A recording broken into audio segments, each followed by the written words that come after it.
Los médicos dicen que estuve muerto 21 minutos, pero no lo estuve. Estuve con Jesús, y Él me mostró un complot en el corazón mismo del Vaticano. Vi un salón antiguo, lleno de oro y arte, y vi a un hombre, un sacerdote, con una pistola oculta bajo su sotana. Apuntaba directamente al nuevo Papa, un hombre llamado León XIV, pero el disparo no era el final. Jesús me dijo: Bernardo, lo que sucederá después del disparo es por lo que debes volver. Y lo que vi a continuación cambia absolutamente todo lo que creemos saber sobre la Iglesia y los tiempos venideros. Pero para que entiendas el peso de lo que Jesús me reveló, necesitas saber quién soy. Mi nombre es Bernardo. Tengo 86 años y durante más de 50 de ellos fui carpintero. Un hombre de manos ásperas y fe sencilla. He sido católico toda mi vida, de los que se sientan en el último banco y rezan en silencio. No soy un teólogo ni un visionario. Nunca busqué nada extraordinario. Era solo un hombre común, con una esposa a la que amo y una vida tranquila. Y creo que precisamente por eso Él me eligió para ver esto. Lo que vi es tan real como la madera que trabajé toda mi vida. Si sientes que este mensaje necesita ser escuchado, por favor, suscríbete al canal, dale a me gusta y activa las notificaciones para no perderte nada. Y quiero que me respondas en los comentarios. ¿Alguna vez has sentido que hay cosas que suceden detrás de los muros del poder, incluso en la iglesia, que nadie conoce? Mi viaje a esa revelación comenzó en una tarde de martes, de la forma más inesperada. Estuve clínicamente muerto durante 21 minutos y ahora te contaré cómo pasé de mi viejo sillón a estar cara a cara con el Señor. Para que comprendan por qué Jesús me mostraría a mí, un simple carpintero, un complot en el Vaticano, necesitan saber cómo era mi fe. Durante 86 años fui católico, creía en Dios, en la Iglesia, y siempre rezaba por el Santo Padre. Para mí, el Papa era una figura lejana, casi mítica, alguien que vivía entre oro y mármol. Creía que el poder de la Iglesia estaba en sus catedrales, en el incienso, en las misas solemnes. Jamás imaginé que la batalla espiritual más grande se libraba de rodillas en una habitación austera, lejos de todo ese esplendor. Mi vida era una rutina sencilla, predecible. Cada mañana leía el periódico en mi viejo sillón de cuero, el mismo sillón desde el que les hablo ahora. Leonor, mi esposa, preparaba café, y el olor llenaba nuestra pequeña casa. Yo leía las noticias del mundo, las de Roma, y siempre decía una breve oración por el Papa. Era más un hábito que una conexión profunda, un gesto de respeto por la institución. Era un hombre de madera y clavos, no de teología ni de visiones.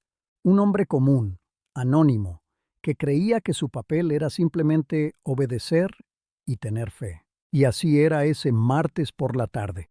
Estaba en mi sillón como cualquier otro día, con el periódico entre las manos. Leonor estaba en la cocina, tarareando una vieja canción.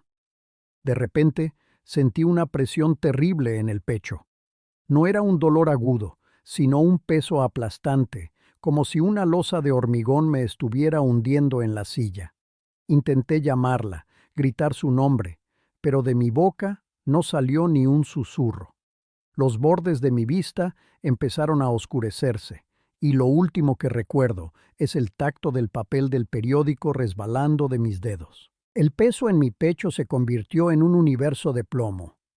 El periódico se deslizó y vi, como si fuera a cámara lenta, cómo mis dedos perdían la fuerza para sostenerlo. Intenté respirar, pero era como tratar de aspirar cemento. Mis pulmones no respondían. El tarareo de Leonor en la cocina se convirtió en un eco lejano, distorsionado. La oscuridad que había comenzado en los bordes de mi visión se cerró como un telón, y la última sensación que tuve en mi cuerpo fue el cuero gastado de mi sillón, un ancla a un mundo que me abandonaba. Y de repente, todo ese peso desapareció. Sentí un tirón, no violento, sino como si me hubieran liberado de una cadena, y me encontré flotando cerca del techo. Miré hacia abajo. Vi mi propio cuerpo, un anciano desplomado en una silla, con la boca abierta y la piel adquiriendo un tono grisáceo. Vi a Leonor entrar corriendo. Su grito fue un sonido que nunca olvidaré, un sonido que partió el silencio. La vi coger el teléfono, sus manos temblaban mientras gritaba pidiendo ayuda. Intenté decirle que estaba bien, que no se preocupara, pero mis palabras no tenían sonido. Era un fantasma en mi propia casa. Los paramédicos llegaron como un torbellino de eficiencia fría. Apartaron a Leonor con delicadeza y se abalanzaron sobre mi cuerpo. Vi cómo empezaban las compresiones, cómo el pecho de mi viejo cuerpo subía y bajaba de forma antinatural. Oía sus voces, cortantes y profesionales, sin pulso. Preparen el desfibrilador. No sentía miedo, solo una extraña calma, una desconexión total. Después me dijeron que pasaron 21 minutos. 21 minutos en los que, para el mundo, yo simplemente dejé de existir. Vi a uno de ellos mirar su reloj y negar con la cabeza, preparándose para decir las palabras que ningún familiar quiere oír. Pero antes de que pudiera pronunciarlas, la escena de mi salón empezó a desvanecerse. Los colores se volvieron borrosos, los sonidos se apagaron hasta convertirse en un murmullo sordo. La sensación de estar flotando cambió. Empecé a sentir una fuerza, un tirón suave pero insistente que no venía de la habitación, sino de otro lugar. Me estaba alejando de mi cuerpo, de Leonor, de todo lo que conocía. La oscuridad de mi salón fue reemplazada por una oscuridad distinta, una que no era vacía, sino que vibraba con una promesa. Y supe, sin saber cómo, que mi viaje acababa de empezar. La oscuridad que me envolvió no era fría ni vacía. Era un silencio cálido, una paz que nunca había sentido en mis 86 años de vida. Sentí un tirón suave, como una corriente en un río tranquilo, que me alejaba de la escena de pánico en mi salón. Me dirigía hacia un punto de luz, al principio no más grande que una estrella, pero que crecía hasta convertirse en un sol que no quemaba, sino que irradiaba un amor que podía sentir en mi piel espiritual. Por un instante, vi a mis padres, jóvenes de nuevo, sonriendo. No dijeron nada, pero su mirada lo decía todo. Estás en casa. Me encontré de pie en un lugar que no se parecía a nada en la tierra. Imaginen un campo al amanecer, pero la luz no venía del cielo, sino que brotaba de cada brizna de hierba. El aire no se respiraba, se sentía. Era como beber el agua más pura y fresca después de un día de trabajo bajo el sol. Los colores eran más vivos, más reales que cualquier cosa que mis viejos ojos hubieran visto jamás. No había dolor. La presión aplastante en mi pecho había sido reemplazada por una ligereza absoluta. Por primera vez en décadas, no sentía el peso de mi edad. Entonces, en medio de esa luz viva, una figura caminó hacia mí. No era el Jesús de piel pálida y ojos azules de las estampas de mi iglesia. Su piel era morena, curtida por el sol de Oriente Medio. Sus ojos eran oscuros, profundos, y contenían una sabiduría y un dolor antiguos, pero brillaban con un amor tan intenso, tan puro, que mis rodillas cedieron. Caí al suelo, no por miedo, sino porque era imposible permanecer de pie ante tal majestad. Empecé a llorar sin saber por qué, un llanto que limpiaba 86 años de polvo de mi alma. Él se arrodilló a mi lado y me miró. Bernardo, dijo. Mi nombre en su voz sonó como si fuera la primera vez que lo oía de verdad, como si definiera todo lo que yo era. Cada pecado, cada miedo, cada pequeña duda que había albergado en mi vida se disolvió bajo su mirada. Extendió una mano, no para levantarme, sino para darme fuerza. No es tu hora, hijo mío. Su voz era calma y poderosa. pero hay mucho que necesitas ver. El rebaño está en peligro y debes llevar una advertencia de vuelta. Y supe que lo que me iba a mostrar cambiaría todo. La luz a nuestro alrededor cambió, se replegó sobre sí misma y el campo de hierba viva desapareció. De repente, ya no estaba con Jesús, sino que era un observador invisible en un salón del Vaticano. Era un lugar antiguo, lleno de tapices y oro, pero el aire era pesado, frío. Vi a un grupo de hombres vestidos con el púrpura de los cardenales, reunidos en secreto. No podía oír sus palabras, susurros ahogados por la distancia, pero Jesús me concedió algo más íntimo. Me permitió sentir sus corazones. Y lo que sentí me heló el alma. Era la codicia, los celos, una sed de poder tan amarga que casi podía saborearla. La escena se mantuvo y entendí por qué estaban allí. Veían al nuevo Papa, a León XIV, no como su líder espiritual, sino como una amenaza directa, una amenaza para su riqueza, para sus acuerdos secretos, para la estructura de poder que habían construido durante décadas.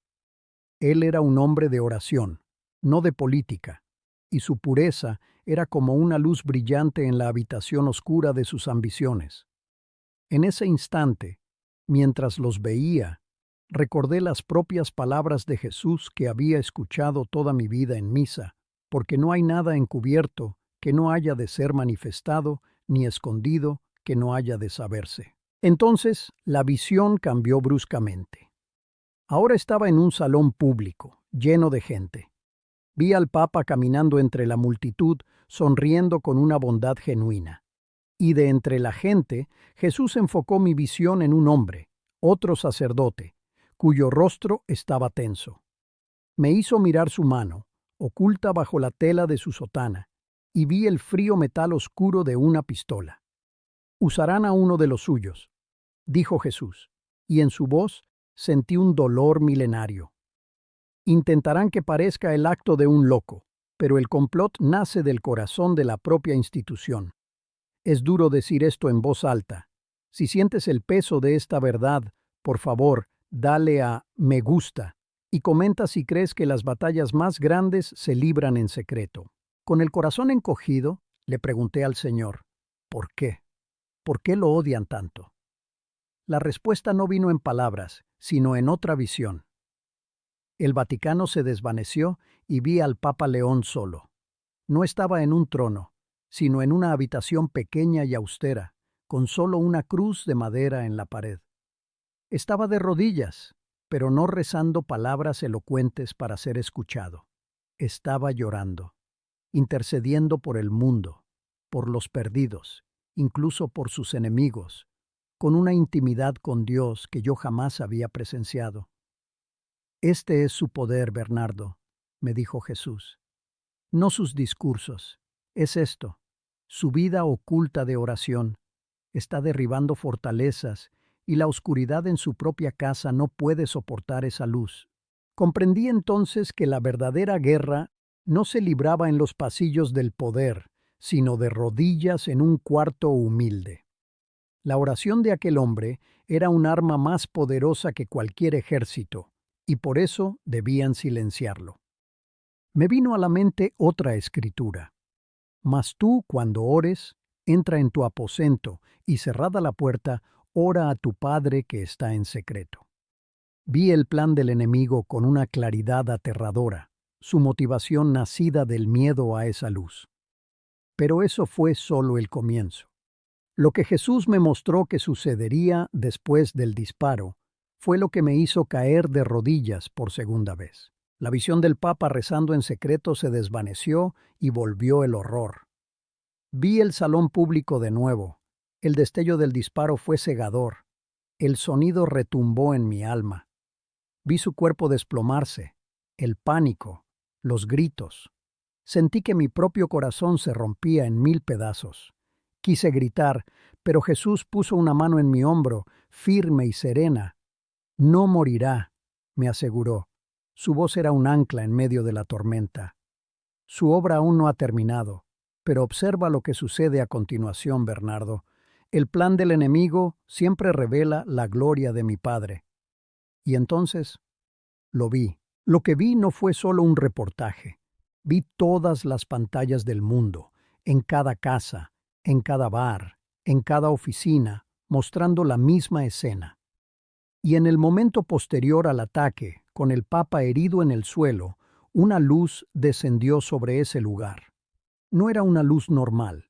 Era como si el aire mismo se hubiera vuelto vivo, una presencia visible y tangible del Espíritu Santo que las cámaras captaron. Vi a presentadores de noticias, hombres cínicos y endurecidos, romper a llorar en directo. Vi a la gente en las calles caer de rodillas. El ataque, diseñado para silenciarlo, se convirtió en el mayor llamado a la fe de la historia moderna. Pero esa no era la revelación final. Jesús me llevó más allá. La escena cambió y vi al Papa León XIV, pero más viejo, con las cicatrices de aquel día visibles en su rostro, pero con una resolución de acero en la mirada. No estaba en Roma, estaba en Jerusalén, de pie en el Monte de los Olivos, rodeado de líderes de muchas naciones.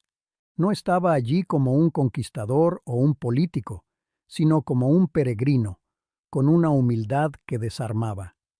El aire vibraba con una expectación que casi se podía tocar.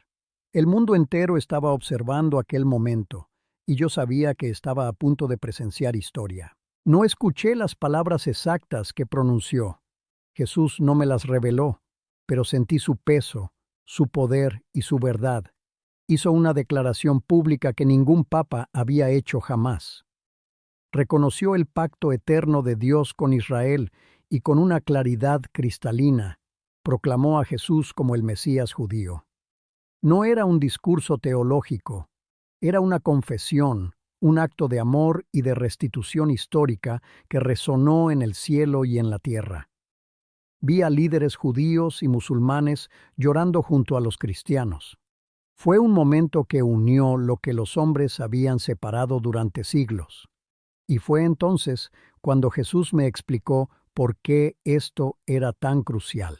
Este acto de humildad y verdad será el detonante final, me dijo Jesús, y sentí la seriedad de la eternidad en su voz. Alineará los eventos en la tierra con la cronología del cielo y acelerará las profecías que deben cumplirse antes de mi regreso. Al oír eso, el peso de todo lo que había visto me aplastó. Comprendí que este hombre, León XIV, era una pieza clave en el tablero final de Dios. Fue demasiado. Caí de rodillas de nuevo, llorando como un niño, incapaz de soportar la magnitud de lo que se me estaba mostrando.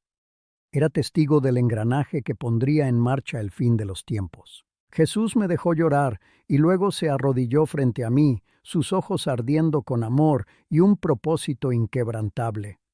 Me miró como un general mira a su soldado antes de la batalla más importante. «Vuelve, Bernardo», me ordenó. Su voz no admitía réplica. «Cuéntales lo que has visto. Diles que recen por este hombre. Diles que no teman, sino que se preparen. Tú eres mi testigo». La luz a nuestro alrededor comenzó a desvanecerse. La paz del cielo fue reemplazada por un tirón violento, desgarrador, y supe que estaba siendo enviado de vuelta a un mundo que ya nunca vería de la misma manera. «Vuelve, Bernardo», me ordenó. Pero yo no quería. Por primera vez en mi vida conocía la paz verdadera, un amor que lo llenaba todo, y la idea de regresar al dolor, al peso de mi viejo cuerpo, era una tortura. «Señor, ¿por qué yo?», supliqué. Mi voz temblaba. «Solo soy un carpintero. Nadie me escuchará». Él me miró, no con enfado, sino con una comprensión que me desarmó. «Porque tu corazón es sencillo, Bernardo.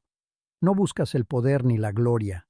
Contarás lo que has visto, no lo que has interpretado. Tu sencillez es tu fuerza. Ahora, ve».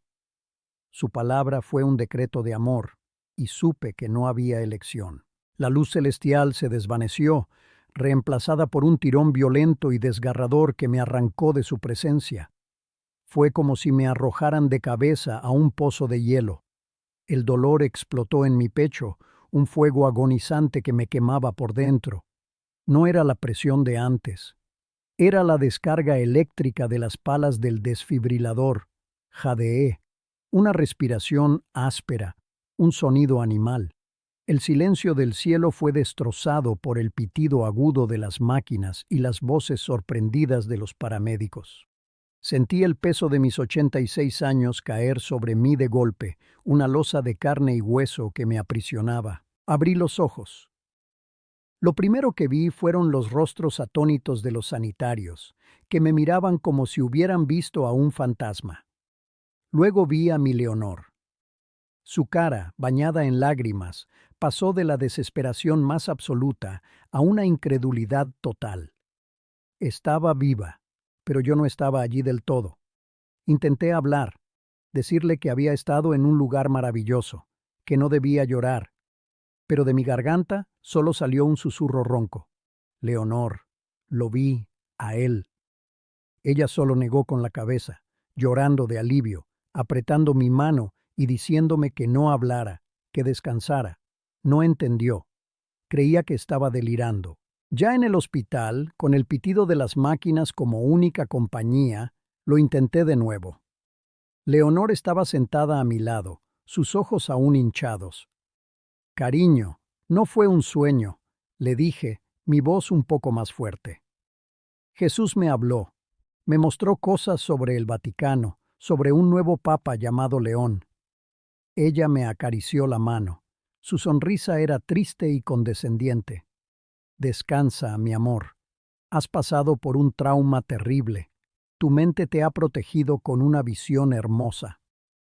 En ese momento, comprendí la verdadera dificultad de mi misión. La primera puerta que encontré cerrada no fue la de un sacerdote, sino la del corazón de la mujer que amaba. Y ese fue solo el principio.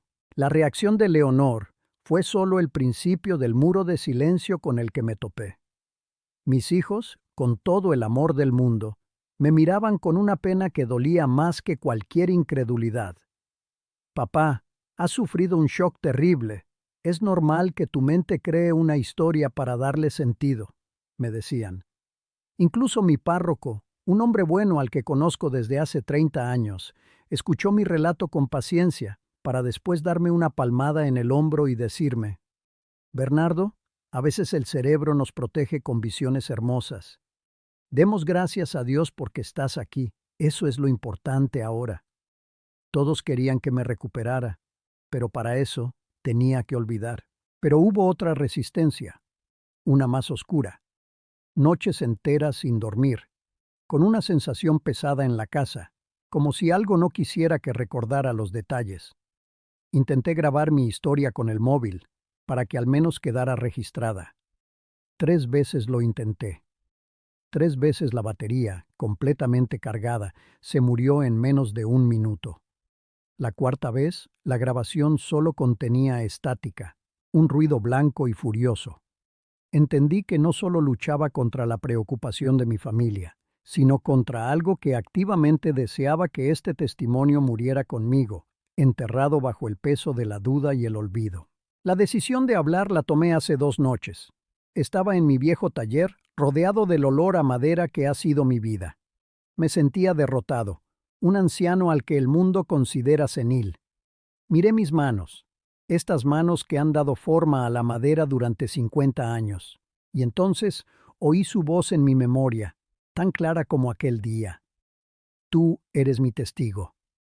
No fue una sugerencia, fue una orden. Y vi sus ojos de nuevo, no solo el amor, sino el fuego de un propósito divino. Comprendí que el mayor miedo no debía ser que me llamaran loco, sino presentarme ante él de nuevo habiendo guardado silencio. Por eso estoy aquí ahora, contándote todo esto, porque la misma resistencia que encontré es la prueba más grande de la veracidad de este mensaje.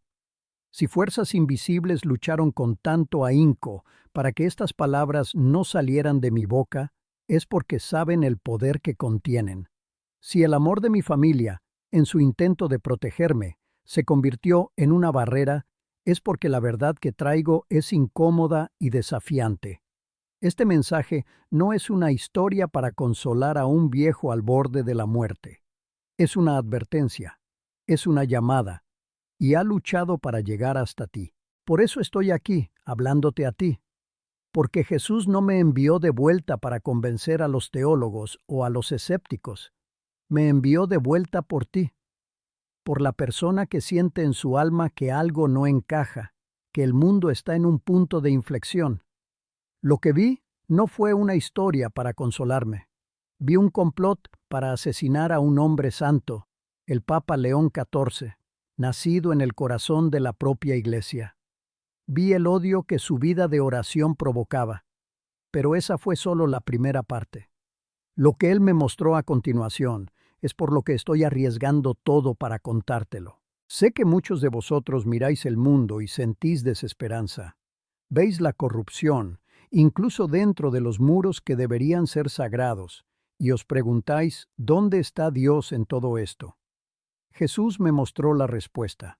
Me mostró que el intento del enemigo por silenciar a este Papa se convertirá, por la mano de Dios, en el mayor despertar espiritual que el mundo haya visto. Su plan se volverá espectacularmente en su contra. Así que no temas. El poder más grande no está en el oro del Vaticano, sino en las rodillas de un hombre que ora en secreto.